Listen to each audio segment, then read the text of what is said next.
This book is not a guide, not a manifesto, and certainly not a self-help manual in the usual sense. Thus Spoke Zarathustra is a fire. It doesn't try to make you feel good about yourself. It tries to burn away everything false, shallow, and borrowed in you, everything inherited, everything unearned. Nietzsche did not write this book for the average person, or even for the average philosopher. He wrote, "This book belongs to the rarest of the rare." And he meant it. He didn't believe most people could understand this book, not because it's written in flowery language or packed with academic jargon, but because it requires something very few people are willing to do: the courage to face their own inner abyss.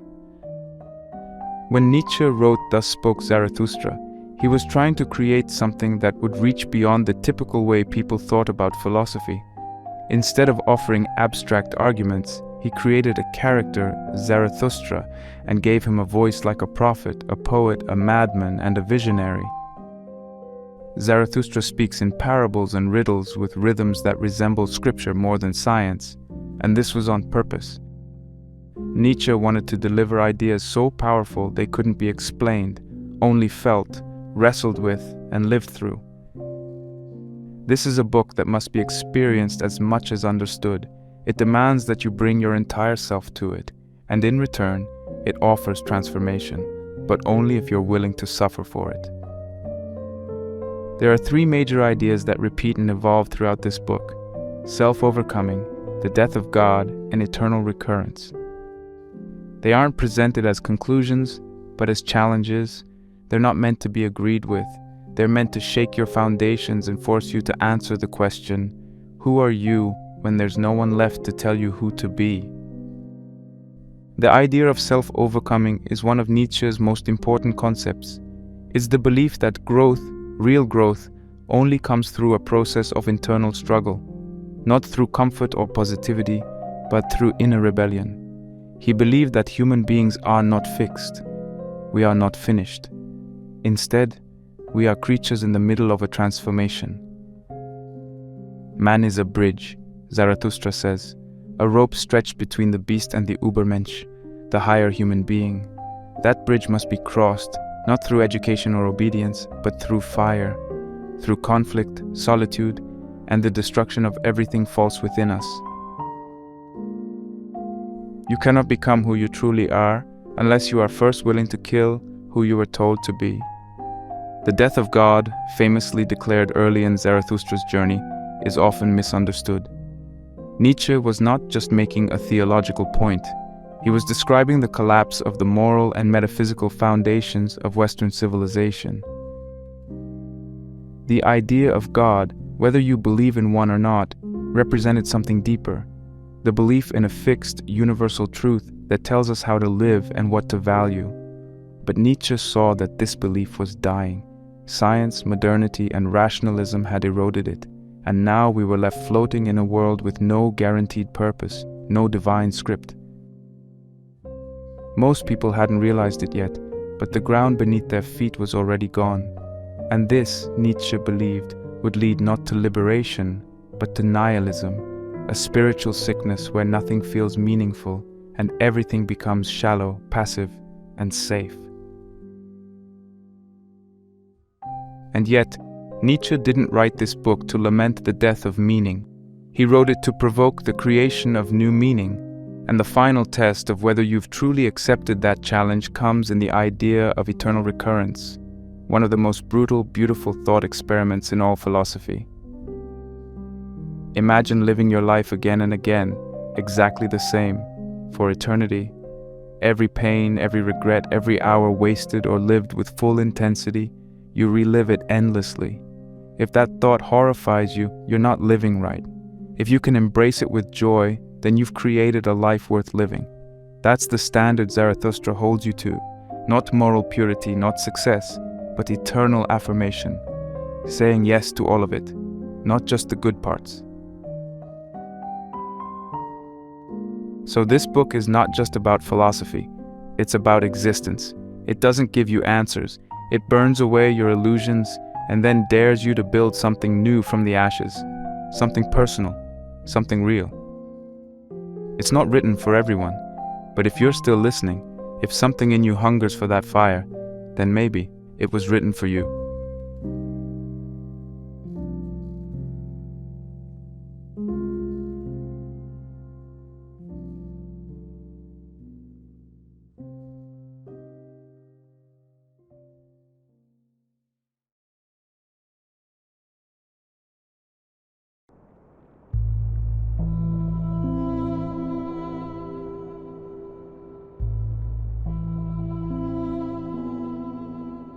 After 10 years of silence, solitude, and meditation in the mountains, Zarathustra decides it is time to descend. This descent is both literal and symbolic. Zarathustra walks down from the high peaks where he has lived in isolation, but he is also descending into the chaos, confusion, and decay of human society. His goal is not to become a teacher in the traditional sense, nor to win admiration. He's not coming down with commandments or holy laws. He comes to plant a seed, a dangerous idea, in the hearts of those willing to listen. What he brings with him is not comfort, but a new challenge, one so radical that even he doubts whether anyone is ready for it. Zarathustra's first words are not philosophical arguments. They are metaphors, poems, and parables. He speaks in riddles because the truths he brings are not easily swallowed. They are meant to disrupt, to disturb, to shake people out of their slumber. His time in solitude was not wasted. It was a necessary withdrawal from the world, a preparation for the task of reshaping values. He has gone into the wilderness to free himself from everything borrowed: morality, religion, customs, even language. When he returns, it is with a new vision of what humanity could become, but also a clear understanding of how far it still has to go.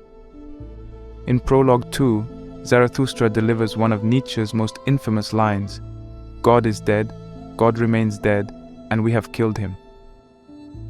This is not a declaration of atheism in the simple sense. Nietzsche is not concerned with the existence of a deity. What he's saying is far more radical. The idea of God as the center of morality, meaning, and truth no longer holds the same power it once did. Science, rationalism, and secular culture have eroded the foundations of belief. But instead of celebrating this, Nietzsche warns of what comes next: a cultural and spiritual collapse. The world has lost its grounding. Without the idea of God, everything becomes unmoored. Values lose their authority, purpose becomes uncertain, and people become vulnerable to emptiness. The danger is not that people no longer believe in God, but that they will replace God with nothing. This void, this loss of meaning, is what gives rise to the last man. In Prologue 5, Zarathustra presents this figure as the embodiment of modern mediocrity. The last man is not evil, he is not dangerous, he is something worse: comfortable, shallow, and unimaginative. He wants safety above all else. He avoids pain, challenge, and risk. He consumes pleasure in small doses, not out of joy, but to avoid discomfort. "We have invented happiness," say the last men, and they blink. This blinking, this image of passive, mindless existence, captures what Nietzsche saw as the real threat to the human spirit. Not war, not violence, but spiritual laziness. The last man wants a world where everything is predictable, where nothing hurts, and therefore where nothing truly matters. But Nietzsche does not leave us with this bleak picture alone. Zarathustra has come to deliver an alternative, the vision of the Übermensch, or Overman. This is the higher type of human being, the one who does not rely on inherited beliefs or passive comfort. The Übermensch is someone who creates their own values, someone who lives with purpose not handed down from above, but born from within. In Prologue 4, Zarathustra says, "Man is a rope stretched between the animal and the Übermensch, a rope over an abyss." This is a striking metaphor. Humanity is not a finished product. We are not the end goal. We are a transition, a process, a bridge. And crossing that bridge requires danger, balance, and the constant risk of falling. The abyss beneath the rope is nihilism, the belief that life has no meaning, that nothing matters. The animal on one end of the rope represents instinct, survival, and nature.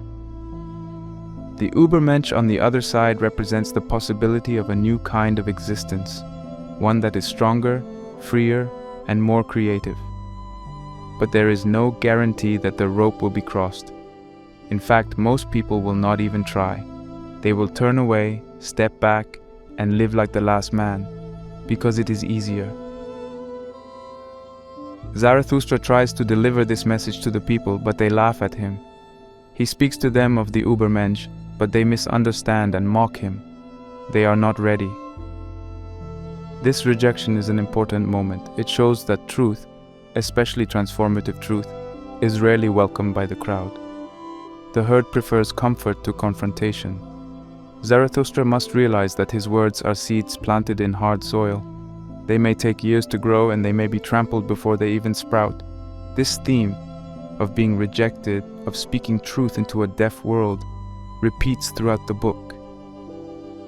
Zarathustra is not a savior. He is a voice crying out in a world that no longer believes in voices. He is both ahead of his time and out of place in it. He knows that only a few will understand him. I am not the mouth for these ears, he says, but still he speaks, still he descends, because the message matters more than the applause. The first part of Zarathustra's journey, then, is about this act of descent, this courageous decision to return to a world that has lost its way, to challenge it with a new vision. It's also about setting the stage for the core conflict of the book, the tension between what humanity is and what it could become. The rope, the abyss, the mocking crowd, all of these form the environment in which the idea of self-overcoming must take root. Nietzsche is not offering a roadmap. He is offering a mirror and asking whether you are willing to look into it and see not what you are, but what you must become. The prologue ends with a kind of resignation. Zarathustra sees that the people are not ready. He leaves the marketplace and decides to seek disciples, not to build a school or a church, but to find even a few individuals who are willing to walk the path of transformation. The story is just beginning, but already the tone is set. The way forward is not through society, but through the individual. Not through collective belief, but through personal strength. And that strength begins with the willingness to abandon everything false and step out over the abyss, into the unknown.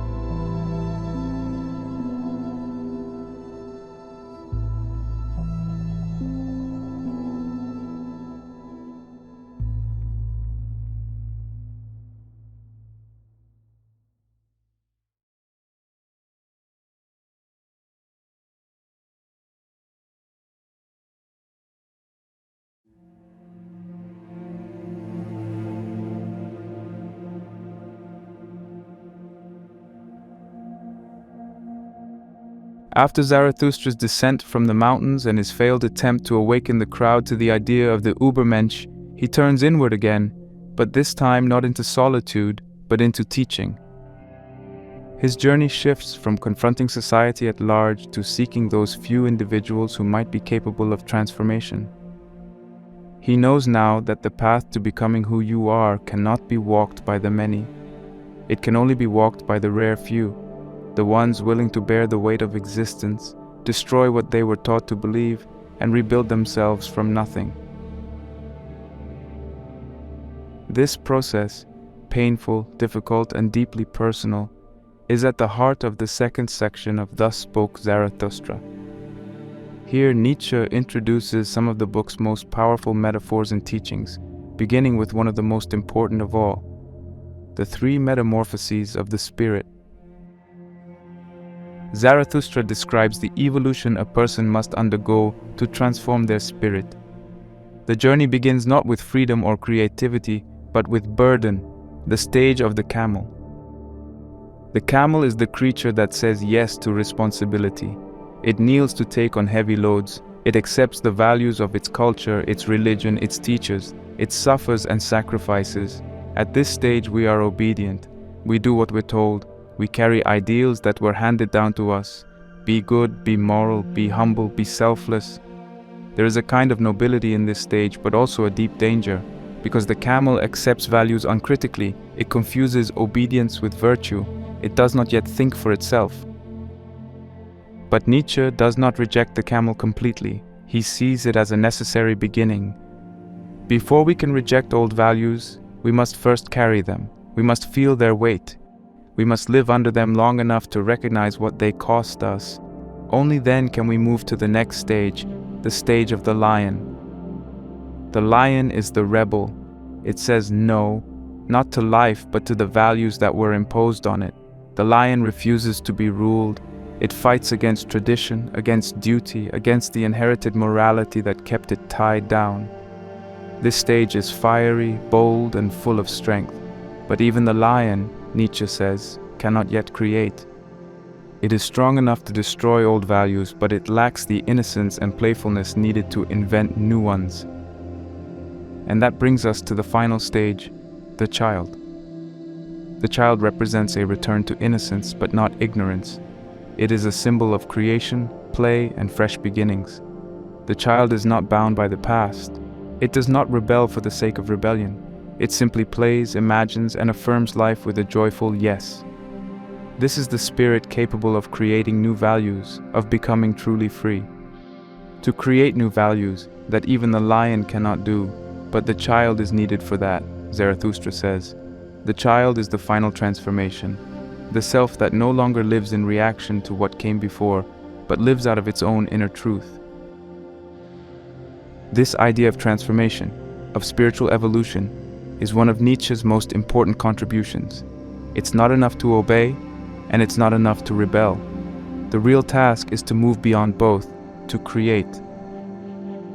But this process is not easy. It is not given to us. It must be earned through struggle. And most people, Nietzsche believes, never make it past the camel stage. They carry their burdens until they break, or they rebel briefly and then return to the safety of obedience. Very few reach the point of becoming the child, of living with creative freedom. In the chapters that follow, Nietzsche deepens this theme by turning his attention to the forces that prevent people from transforming. In On the Afterworldly, he criticizes religion, not simply for believing in a god, but for promoting the idea that life itself is something to be escaped. Many religions, Nietzsche argues, teach that true reality lies beyond this world, in a heaven or afterlife. This makes people resent the physical world, their bodies, their instincts. It turns them into what Nietzsche calls the afterworldly, people who despise life and long for escape. Zarathustra sees this as a form of spiritual sickness. It denies the value of existence in favor of a fantasy, and in doing so, it robs people of the will to live deeply, courageously, and creatively. Nietzsche's rejection of this life-denying attitude is not just intellectual, it is emotional, even personal. He is angry at how many people have been taught to feel shame about their desires, their impulses, their bodies. In On the Despisers of the Body, he writes, "Behind your thoughts and feelings, my brother, there stands a mighty ruler, the body." This is a direct attack on the dualism of body and mind, the idea inherited from Plato and Christianity that the soul is higher than the flesh. Nietzsche flips this completely. He argues that the body is not something we are trapped in. It is what we are. Our instincts, our emotions, our drive, these are not enemies to be controlled. They are the source of our wisdom. The spirit, he says, is simply a function of the body. To despise the body is to cut yourself off from your own power. This idea is incredibly liberating, but also incredibly dangerous, because it means that you must take full responsibility for yourself. You cannot rely on heaven or society or tradition to tell you how to live. You must look inward. You must listen to your body, your instincts, your deepest drives, and then shape your life around them. And that leads directly into the final chapter of this section, On the Way of the Creator. Here, Zarathustra speaks of the individual not as a follower or even a rebel, but as a creator. This is the highest ideal in Nietzsche's philosophy, the human being as a force of creation, not someone who copies values, but someone who invents them. The Creator does not ask for permission, He does not look for approval, He does not try to save the world or fix humanity. He simply brings new meaning into existence through the act of living. But this path is lonely. The Creator seeks companions, Zarathustra says, not corpses. He does not want disciples. He wants fellow creators, individuals strong enough to walk their own path, not cling to his.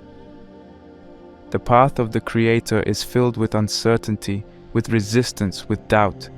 But Nietzsche believes it is the only path worthy of a fully developed human being. The Creator must live in the present, grounded in the body, free from illusions about heaven or morality. He must affirm life, not just the beautiful parts, but the painful ones.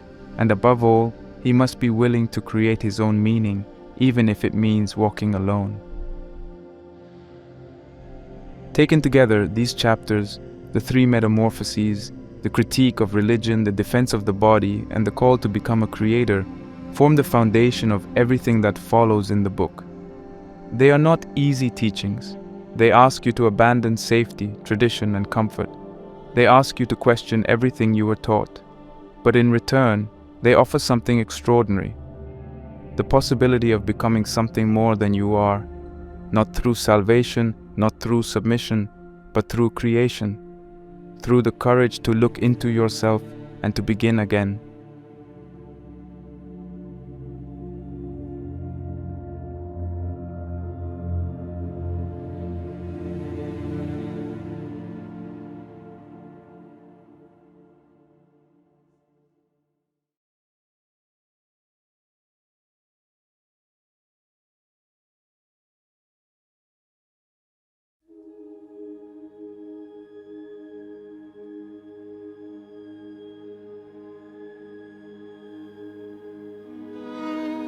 In part 2 of Thus Spoke Zarathustra, Nietzsche takes the reader deeper into the personal cost of transformation. The metaphor of the rope from the prologue, the idea that man is suspended between animal and Übermensch, becomes more real here. Because now Zarathustra is not only proclaiming bold ideas to the world, but wrestling with the loneliness, the frustration, and the psychological weight that comes with having stepped beyond the crowd. This section is about the inner landscape of someone who has rejected conventional life and is trying to build something new from scratch. It's not glamorous, it's not romantic, it's painful, isolating, and full of spiritual fire. Zarathustra begins by turning his attention to the so-called wise men of society, philosophers, teachers, religious leaders. In the chapter on the famous wise men, he dismantles their authority. These are the people who claim to possess wisdom, who supposedly teach others how to live. But Zarathustra sees them differently. He sees them as clinging to outdated systems of thought, afraid of new ideas, stuck in the comfort of tradition. They are clever, yes, but not courageous. They love rules more than life. Nietzsche argues that these so-called sages have turned philosophy into obedience. They disguise fear as virtue, weakness as humility. Rather than helping people think for themselves, they encourage dependence. Their wisdom is hollow, based not on experience or personal strength, but on the desperate need to feel superior while remaining safe. This is one of Nietzsche's most consistent criticisms, that morality, as commonly taught, is not actually moral. It's a mask for weakness. Instead of teaching people how to grow stronger, conventional wisdom teaches them how to feel righteous while avoiding the struggle required for real transformation. Zarathustra wants nothing to do with this kind of wisdom. He wants people to suffer honestly, to live courageously, and to question everything, even the things that have been called good for centuries. But this path, the path of truth, power, and independence, comes with a cost.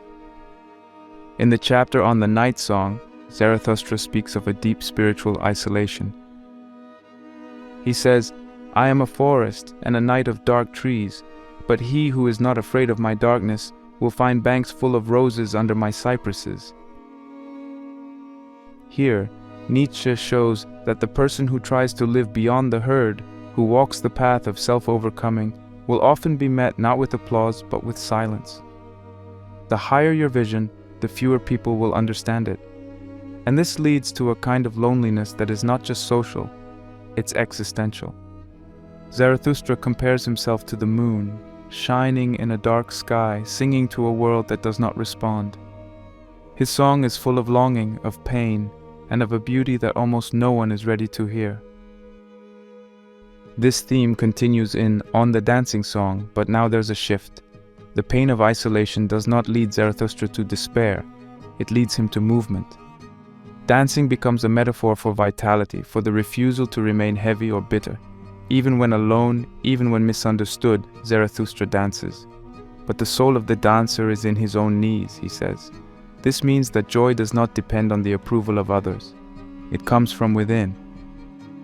The dancer is someone who moves with grace despite the weight of the world, who refuses to be flattened by grief or loneliness. Dancing is not escape, it is resistance. It is saying yes to life, even when life is hard. It is a sign of inner power. And this is where Nietzsche begins to articulate one of his most important ideas, the will to power. In On the Tarantulas, Zarathustra attacks the morality of resentment, especially the kind promoted by those who appear to be champions of the oppressed. The tarantulas represent people who demand equality not because they value justice, but because they hate the strong. Their morality is driven not by love, but by revenge.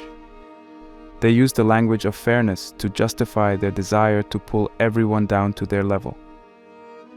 Zarathustra says, "The bite of conscience teaches man to bite." In other words, people who feel weak or ashamed often project that pain onto others. They moralize their hatred. Nietzsche is not saying that injustice doesn't exist. He's saying that many so-called moral crusades are really just disguises for bitterness and the desire for control. This is a hard teaching because it asks us to look at our motives honestly. Do we seek truth or do we seek power over others? Do we help the weak because we care or because we want to feel superior? Nietzsche believed that many of the moral ideals of society were based on fear and envy, not strength and courage. Zarathustra calls on us to go beyond this reactive morality, to live not out of resentment, but out of creative power.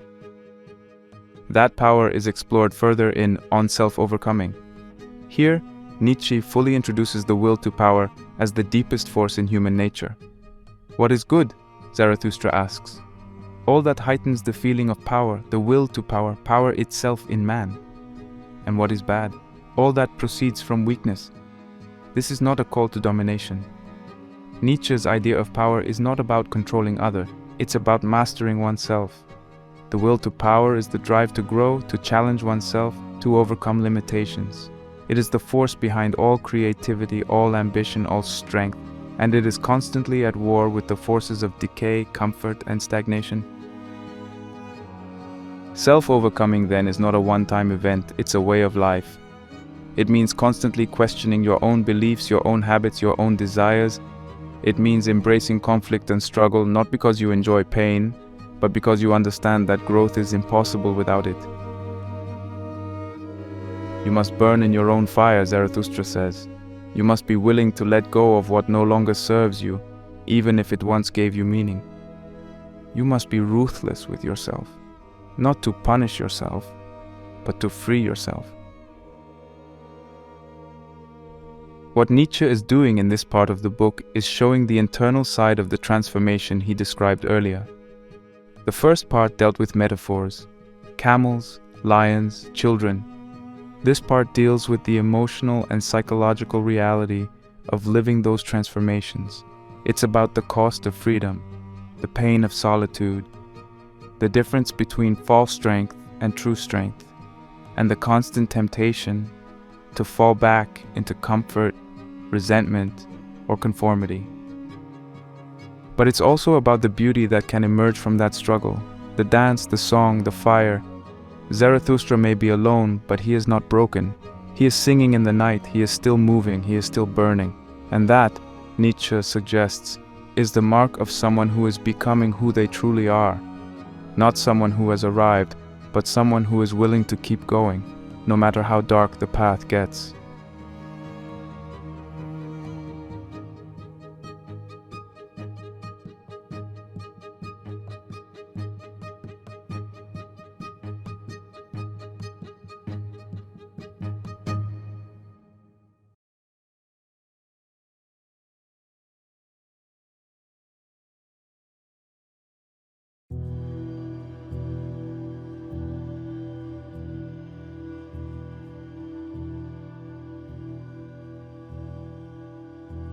In the second half of part 2 of Thus Spoke Zarathustra, Nietzsche shifts the focus from the fight against external forces, against false morality, conformity, and shallow wisdom, to an even deeper and more personal struggle, the battle within the self. This is where the real test begins. It's no longer enough to reject what's outside.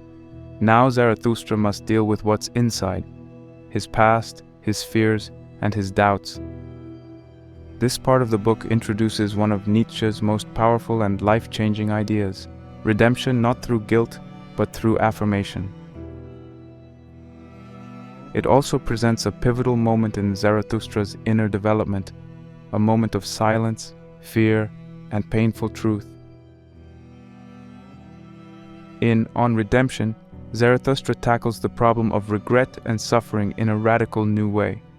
Most religious or moral systems tell us that redemption, or healing, comes through confession, repentance, or forgiveness. You admit your sins, you feel guilt, you apologize, and in that process, you're somehow made clean. But Nietzsche rejects this model entirely. To him, guilt is a form of weakness. It keeps us chained to the past, it focuses on what we cannot change, and in doing so, it saps our strength. Instead, he offers a new definition of redemption: the ability to affirm your life so completely that you would choose it exactly as it is again. This is not easy. It means embracing every mistake, every loss, every painful moment, not with bitterness, but with a kind of fierce acceptance. In one of the most important lines in the entire book, Zarathustra says, "To redeem the past and to transform every it was into thus I willed it, that alone do I call redemption." This is the voice of someone who refuses to be a victim, someone who takes full ownership of their life, even the parts they didn't choose.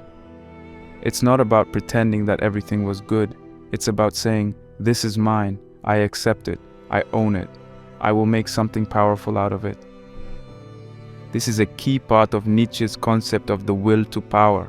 Not the desire to control others, but the inner force that pushes us to overcome, to create, to shape ourselves and our lives. When you can take your past, with all its weight and darkness, and still affirm it, when you can say yes to your life as a whole, that is true strength. That is the highest form of power. But Nietzsche also knows that this path is terrifying. In the chapter on human prudence, he speaks to the part of us that wants to play it safe. Prudence, caution, moderation, careful planning is often seen as a virtue, but Zarathustra mocks it. He calls it a clever cowardice. People who are too cautious, too calculating, never truly live. They avoid danger, yes, but they also avoid greatness. True life, Nietzsche says, requires risk. It requires throwing yourself into the unknown. It means making decisions that aren't always rational, but that are driven by the deeper forces of the soul. He writes, "Too much prudence is a kind of death," and he's right. When we overthink everything, when we try to control every outcome, we lose the wild, creative energy that gives life its meaning. Zarathustra urges us to break free from this fear-driven caution, to stop clinging to safety, and to trust the instincts and desires that call us forward, even when the path is unclear. All of this, the rejection of guilt, the call to affirm the past, the challenge to step beyond caution, leads to a powerful turning point in The Stillest Hour. This chapter is not about teaching others. It's about confronting yourself. Zarathustra finds himself alone, and in that silence he hears a voice, his own inner truth speaking to him. But what it says is not comforting. It accuses him. It tells him that he has not been honest, that he has held back, that he has not yet spoken the deepest, most dangerous truths he carries. This is not an external enemy. This is not the crowd that laughed at him or the shallow thinkers he has mocked. This is Zarathustra's own fear, his own hesitation, and the voice says essentially, "You've come this far, but you're still afraid. You still want to be liked. You still want disciples. You have not yet gone far enough." The confrontation in the stillest hour is brutal, not because of violence, but because of its truth. Zarathustra must face the reality that even he, the prophet of transformation, is still clinging to comfort. He has not yet fully embraced his calling. He has not yet spoken with the absolute honesty that true creation demands. And now there is no turning back. The final lines of the chapter are among the most powerful in the entire book. The voice says, "Now I go alone, my disciples. You too go now, and alone. Thus I want it." Zarathustra realizes that the time for teaching is over. The time for being followed is over. The next stage of his journey must be walked alone, just as it must be for anyone who seeks to become more than what they were. The crowd cannot help you. Even your disciples, the ones who admire you, who listen to your words, can become a trap, because as long as you are trying to please them, you are not truly free. This is the final test of the will to power. Can you break even from those who look up to you? Can you let go of the need to be understood, to be liked, to be followed? Can you walk your path completely alone, guided only by your inner fire? Nietzsche is not glorifying isolation for its own sake. He's not saying that being alone is a virtue. What he's saying is that true transformation cannot happen unless you are willing to risk total independence. Unless you are willing to stop asking for permission, even from your past self.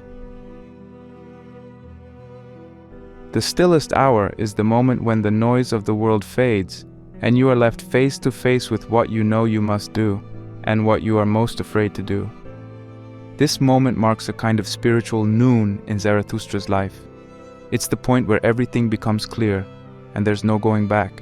The light is harsh, the shadows are sharp, but the path is visible. From this point on, there is only forward, only the climb, only the long road toward becoming who you truly are, not in theory, but in action. So if you take one thing from this part of the book, let it be this. Redemption is not about forgiveness. It's about transformation. Power is not about controlling others. It's about mastering yourself. And the truth, the deepest truth, is not something you can share too soon. It must be earned, suffered for, and finally spoken when you are ready to walk alone. This is the turning point. This is where Zarathustra stops being a teacher and starts becoming something else, something harder, lonelier, and infinitely more real. This is where the fire gets hotter and the journey gets steeper, and from here everything that follows will demand more than just thought. It will demand action. It will demand you.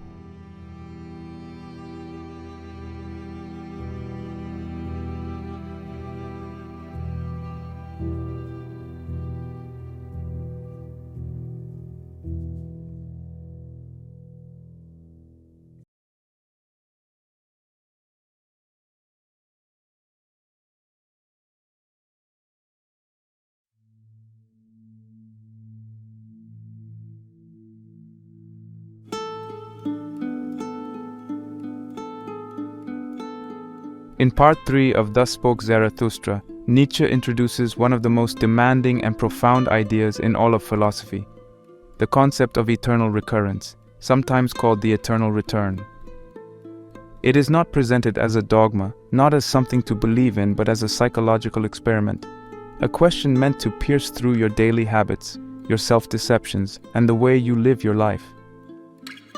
The idea is introduced slowly, surrounded by poetic imagery and layers of mystery, particularly in the chapters The Wanderer, The Vision and the Riddle, On Involuntary Bliss, and Before Sunrise.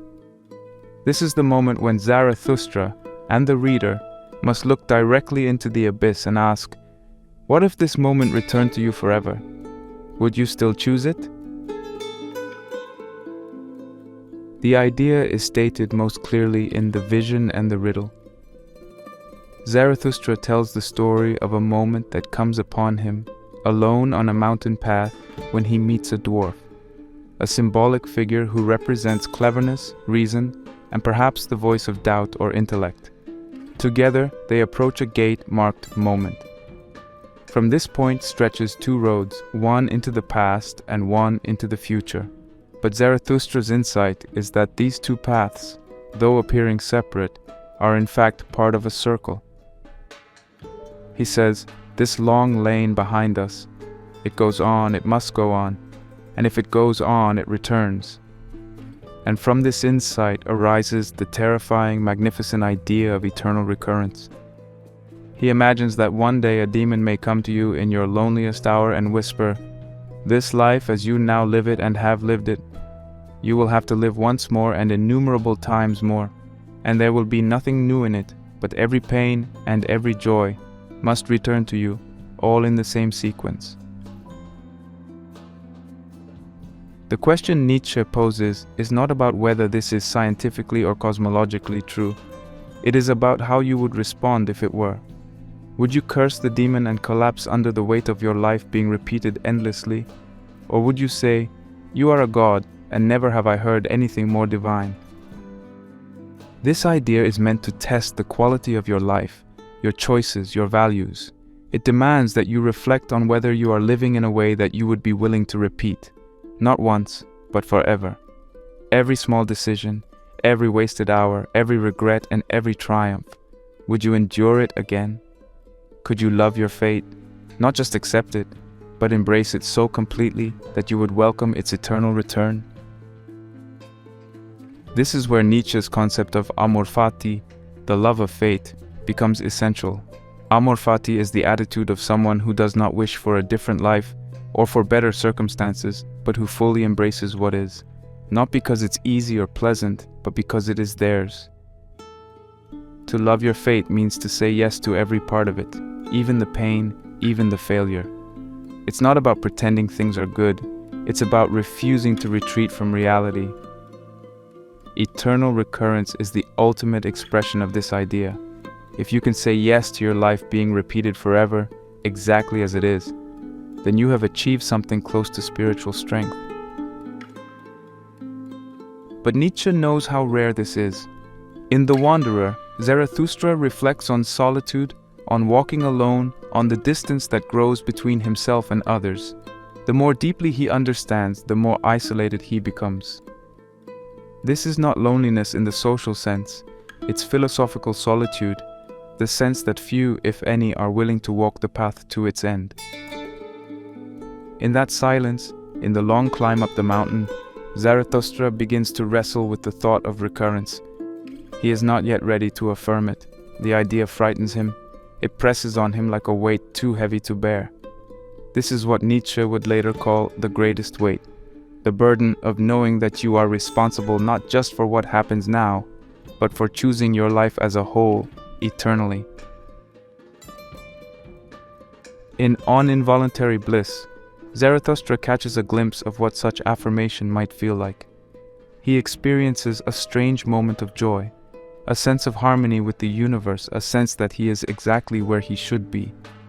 But the bliss is not something he commands or controls. It arrives suddenly, uninvited, and leaves just as quickly. This fleeting glimpse of joy serves as a contrast to the still unresolved inner tension. Zarathustra is not yet fully at peace with the idea of recurrence. He has tasted the possibility of total affirmation, but it has not yet become his reality.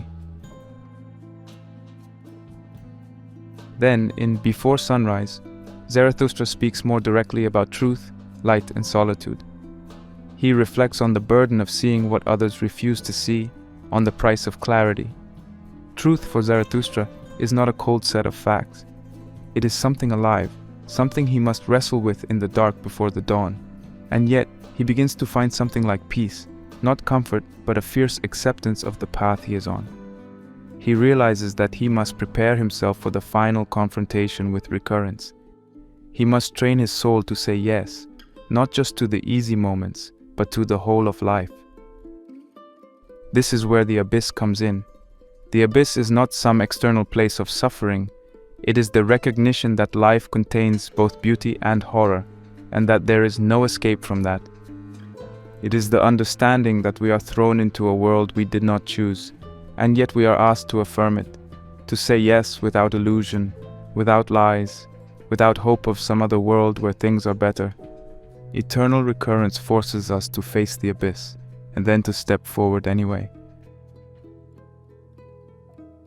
Throughout part 3, Nietzsche does not give us easy answers. Zarathustra is not triumphant here. He is reflective, vulnerable, questioning. He has spoken great truths, and now he must live them. This part of the book is quieter, more introspective, but also deeper. It shows the emotional and psychological cost of philosophical commitment. To believe in the Übermensch, to preach the will to power, these are bold, defiant ideas. But to live them day after day with no reward, no applause, and no certainty, that is something much harder. This is why Nietzsche says, the higher man must suffer more than the lower. The more you see, the more you feel. The more responsibility you take, the more pressure you bear. Most people will never face the thought of eternal recurrence, not because they lack the intelligence, but because they lack the courage. It is easier to believe in a final reward, or a better world, or a second chance. But Zarathustra refuses those illusions. He chooses reality, even when it hurts. And that choice, Nietzsche suggests, is the mark of greatness. So this part of the book is not about resolution, it is about preparation. Zarathustra is not yet ready to fully embrace eternal recurrence, but he is approaching it. He is drawing nearer to the moment when he must make a decision that defines everything. Will he affirm his life, or will he collapse under the weight of it? Will he become the one who dances even at the edge of the abyss? Or will he retreat into comfort, into safety, into the crowd? We don't get the answer yet. That comes later. But here, in part 3, we are given the question. And it's not a question just for Zarathustra. It's a question for all of us. If your life, exactly as it is, were to repeat forever, would you rejoice? Would you curse it? Or would you change something today so that the next time the demon comes, you can say yes, not out of pride, but out of truth? This is the challenge of eternal recurrence. This is the test Nietzsche gives us. And it is not a test you pass once, it is a test you face every single day.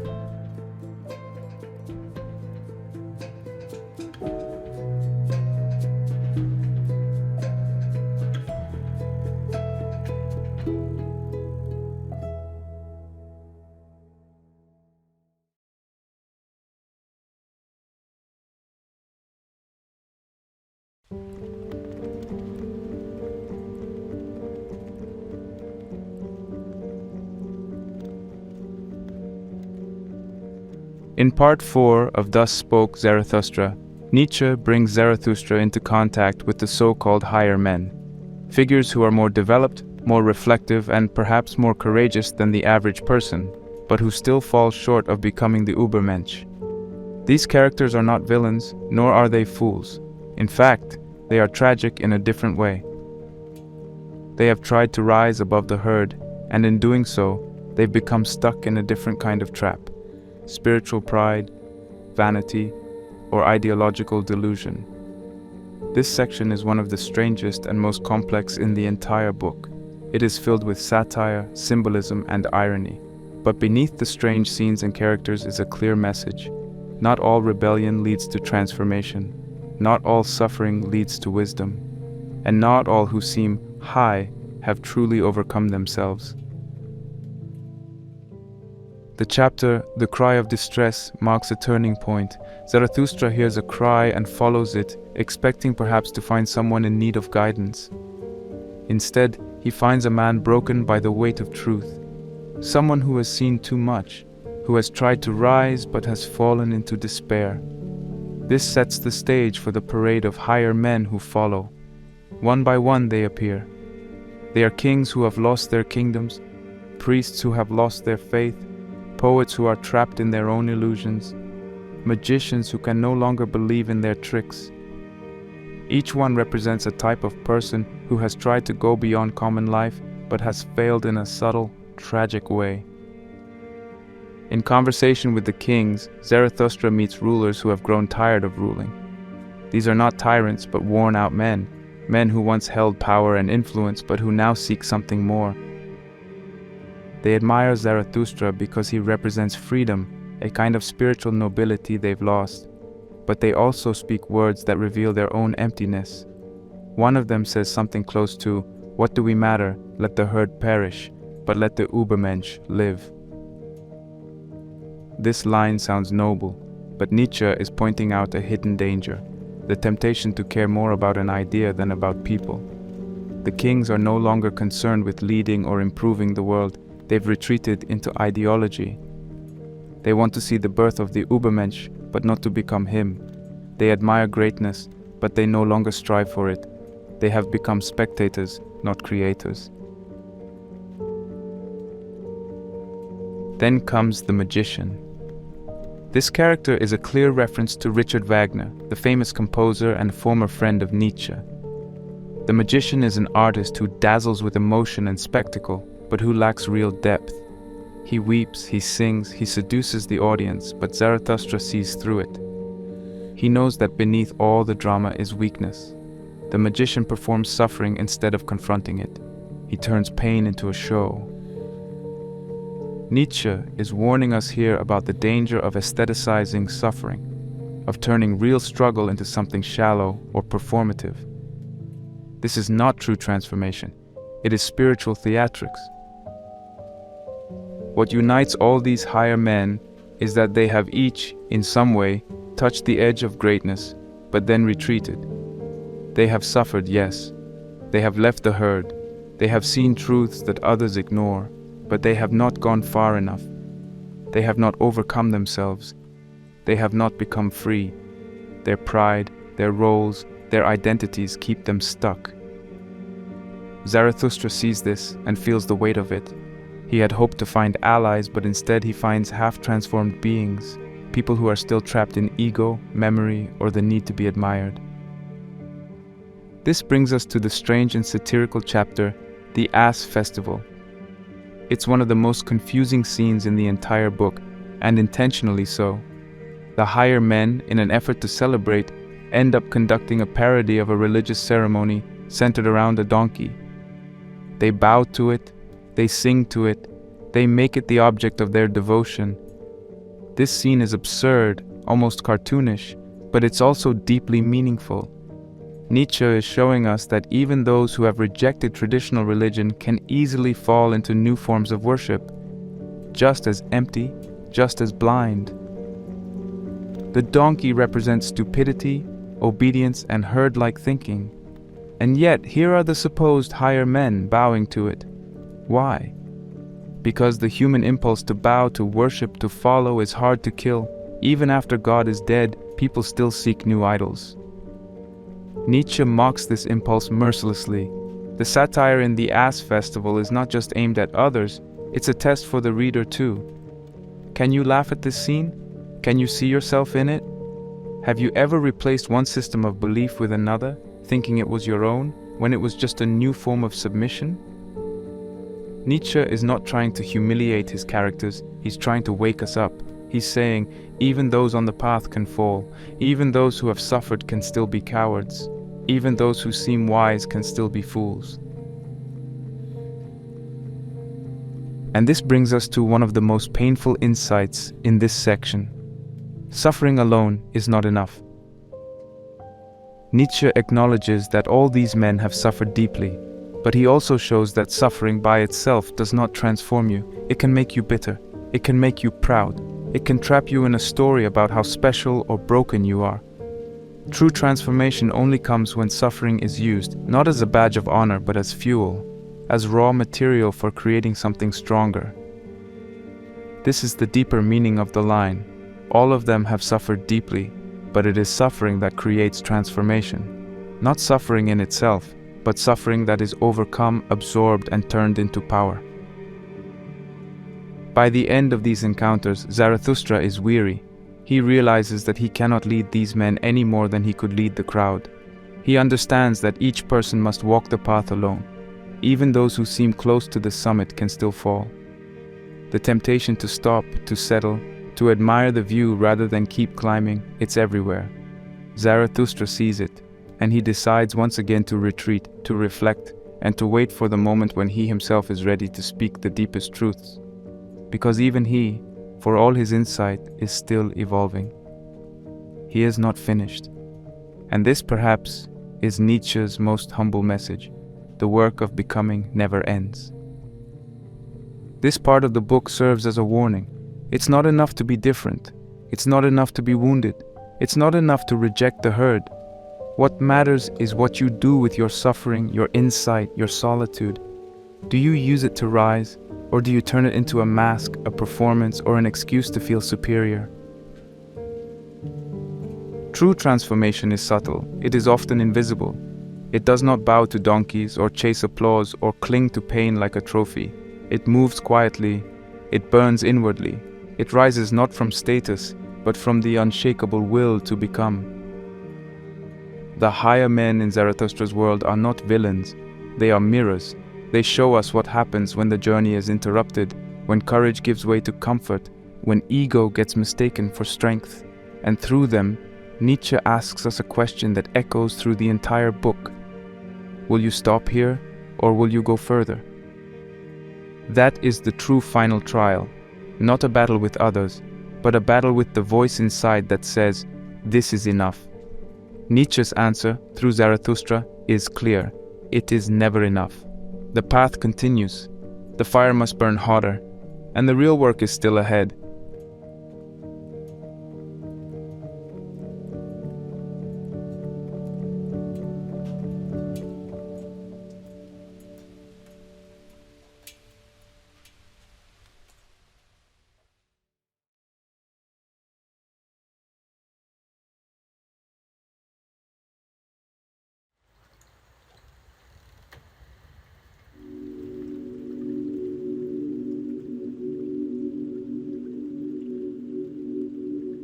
In the final two chapters of Thus Spoke Zarathustra, Nietzsche brings everything to a climax, not through argument, not through a final lesson or a moral conclusion, but through an emotional, poetic outpouring of joy, affirmation, and rebirth. These closing scenes, the drunken song and the sign, are filled with images of light, laughter, dancing, animals, eternity, and transformation. But they are not a retreat into fantasy or comfort. They are the result of everything that came before. The descent into solitude, the confrontation with suffering, the rejection of false prophets, the struggle with eternal recurrence. Zarathustra has endured all of it. Now, at last, he reaches a new kind of strength, a strength that doesn't come from conquering, resisting, or teaching, but from loving life exactly as it is. This is the moment of his rebirth. The drunken song is not a song of chaos or mindless pleasure. It is the song of someone who has seen the worst of life, its pain, its repetition, its absurdity, and still chooses to say yes. This yes is not naive. It is not shallow. It is the yes of someone who has walked through fire and come out the other side, not untouched, but stronger. Zarathustra now sings of joy, but this joy is not ordinary happiness. It is deeper. It is cosmic. It is tied to the very structure of time and being. All joy wants eternity, wants deep eternity, he declares. This line repeats like a chant, like a heartbeat. What does it mean? It means that true joy, the kind of joy that affirms life, does not want to pass away. It wants to last forever. It wants to be repeated. In other words, true joy is the acceptance of eternal recurrence. When you love something so much that you want it not just once, but again and again forever, then you have truly loved it. Then you have truly said yes to life. This is the final test that Zarathustra now passes. After all the struggle, the sorrow, the disappointment, he is now able to not just accept recurrence, but to rejoice in it. The demon from earlier, the one who whispered the terrifying possibility of eternal return, no longer frightens him. Zarathustra's answer is no longer hesitation or dread. His answer is yes. But this yes is not abstract. It is expressed through song, dance, and laughter. Nietzsche believed that the highest form of wisdom is not heavy, it is light, not because it ignores suffering, but because it carries it with strength. The image of Zarathustra dancing is one of the most important in the whole book. It connects back to earlier chapters, where he said that he would only believe in a God who could dance. Dancing is a metaphor for freedom, for grace, for moving with life instead of against it. To dance is to live without stiffness, without fear. And now, at the end, Zarathustra dances with eternity. He is no longer burdened by the past. He is no longer worried about convincing others. He is no longer looking backward or forward. He is present, alive, joyful. This is also where we see the fulfillment of an earlier image from the vision and the riddle. In that earlier chapter, Zarathustra described a shepherd with a snake in his throat, a symbol of the horror of recurrence, the feeling of being trapped in something you cannot escape. The snake represents the cycle, the loop, the unbearable repetition. But then Zarathustra cries out to the shepherd to bite, to take action, to affirm, to own what is happening. The shepherd bit as my cry had advised him. He bit with a good bite. That moment of biting is the turning point, the moment when the horror is overcome, not by escape, but by courage, by embracing it. And now, in the drunken song, we see what happens after the bite. Freedom. Zarathustra is free because he no longer wishes for life to be different. He no longer fights against time or pain or the past. He accepts the eternal return not as a punishment, but as the deepest expression of life's beauty. He has reached amor fati in its purest form, the love of fate. The final chapter, The Sign, brings this transformation into a symbolic, almost mythical conclusion. Zarathustra wakes up and his animals, the eagle and the serpent, bring him a sign. What is the sign? It's not fire from the heavens or a voice from the sky. It is something small, almost playful. The animals laugh. They celebrate. They are light. And Zarathustra understands that the time of heavy burdens is over. The time of teaching is over. This is my morning. My day begins. Arise now. Arise. Great noon, he says. The great noon is not just the middle of the day. It is the moment of clarity, of culmination, of pure presence. This declaration, my day begins, is not about going back to the world to teach more disciples or spread a message. It is about living, fully, without hesitation. Zarathustra has let go of everything, the need to be understood, the need to be followed, the need to explain. What remains is pure affirmation. He does not just preach eternal recurrence, he lives it. He has become the embodiment of Nietzsche's ideal. Not a god, not a guru, but a human being who has overcome the past, overcome fear, and become whole. There's something paradoxical here. The man who once came down from the mountains to teach others has now gone beyond teaching. He no longer needs an audience. His joy is self-sufficient. His life is its own answer. And that is the deepest transformation of all. Nietzsche ends the book not with a conclusion, not with a summary, but with a feeling. The feeling of waking up after a long darkness, of laughing after deep grief, of dancing after pain. Zarathustra has been reborn, not into a new doctrine, but into a new way of being. So what does all of this mean for us? It means that the path to becoming who you are is not a straight line.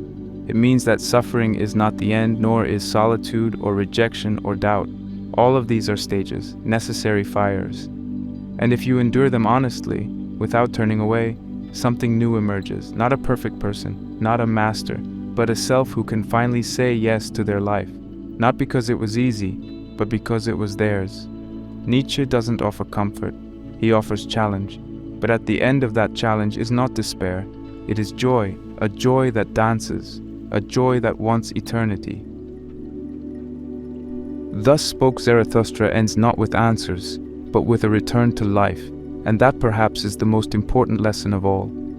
No matter how far you go, no matter how high you climb, no matter how deep you suffer, the goal is not to escape life, but to return to it, to say yes to it, to affirm it, and to live it again and again and again. Will you say yes? Will you bite the snake? Will you dance at the edge of the abyss? That is the question Nietzsche leaves us with, and only you can answer it.